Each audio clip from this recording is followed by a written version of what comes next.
Hey folks, little turquoise educational video here for you. I'm going to be talking about Bisbee today. Um, Bisbee is what really turned me on to the turquoise world. Bisbee and Cortland Gleason. So it's what I first started cutting, and it's still pretty much my favorite today. So most people, when they think of Bisbee, they think of stones like this. Electric blue, this ruddy reddish matrix, which is comprised of mostly a red jasper, altered rhyolite, glance conglomerate, those three host matrices. But it's always going to be a pretty reddish matrix, and then bordering into black tenorite, to cloud the turquoise. Kind of like that when you get into the smoky Bisbee. So yeah, so here we're gonna talk a little bit about Bisbee. This is a personal ring of mine. It's just one that I keep it. Anyways, well, maybe we'll put that on for the video today. So these are the first two rings I ever made back in, was it 2017?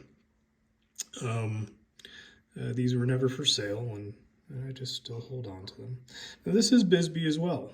It's a Bisbee and quartz vein.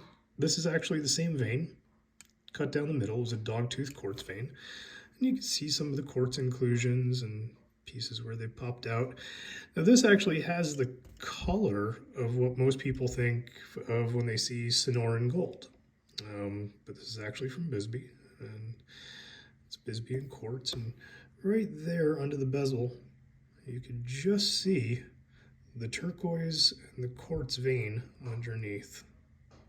It's a really interesting stone, a really interesting cut. This, as I said, this was cut from the same vein. This ring was worn very little, and this ring I wore quite a bit. So the natural turquoise picked up a little bit more saturation just because of my skin oils. Quartz popped out of that one, and a little tiny piece of quartz popped out of that one right there. But as I said, they're the first rings I ever made, so they're not going anywhere. So Bisbee. Bisbee also, most people would look at this and say, oh, that's a beautiful robin's egg blue. It must be Sleeping Beauty, or it must be, no, this is another piece of Bisbee. Hard as nails. It's at about 1200 grit right now, so pre-polish. I'm going to be working this up into a piece of jewelry right quick here. But the only thing that would tell you that it's a Bisbee stone, you look in the back here, you can see this reddish altered rhyolite. That's part of the glance conglomerate. So yeah, Bisbee can produce, good hard robin's egg blue. This is another one. This is Bisbee. This is all natural stuff. It's a nice vein, kind of has that little bit of smoky look right here. And there's the glance conglomerate, proudly displayed in the back. Altered rhyolite, a little bit of quartz in there. It's a very muddy matrix most of the time, and it's a rarity that you get it naturally and it cuts this hard and leaves such a great polish. This is the back of the stone. Great polish on that. And veins of smoky coming through it from the back, and a nice vein of blue from the front with a bunch of the matrix popping through. This is from,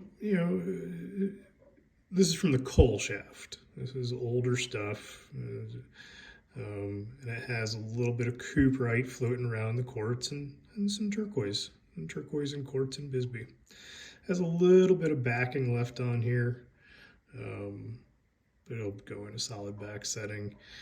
But yeah, very interesting stone. That microcrystalline cooperite is always really cool when you find it in the quartz. What you won't find in Bisbee is high evidence or high concentration of pyrite. It's just never going to happen. There was a little bit of, really light flecking of pyrite in the coal shaft and in the Czar, which is kind of funny. It's my namesake. This is another nice piece of Bisbee. It's got that muddy, glance conglomerate piece of ultra dryolite in the matrix. A little bit of blue popping through on the back. I don't worry about clefts like this, because when I do an open back setting, it still has a bezel back on it, and that'll hide. But it's a nice natural stone. And this is Bisbee as well. Has a little bit of green in there. And then this is just some really nice, kind of high-grade smoky Bisbee. No real conglomerate to be found, just smokiness throughout. A little bit of that cooperite floating around in there, but just nice, natural, smoky Bisbee. And then this is what people are normally used to seeing when they think of Bisbee, that nice, electric blue with the reddish, muddy host matrix. Like that. So I hope this can show you that, Bisbee can produce, just like most mines, a great range of color, usable cut in a natural stone.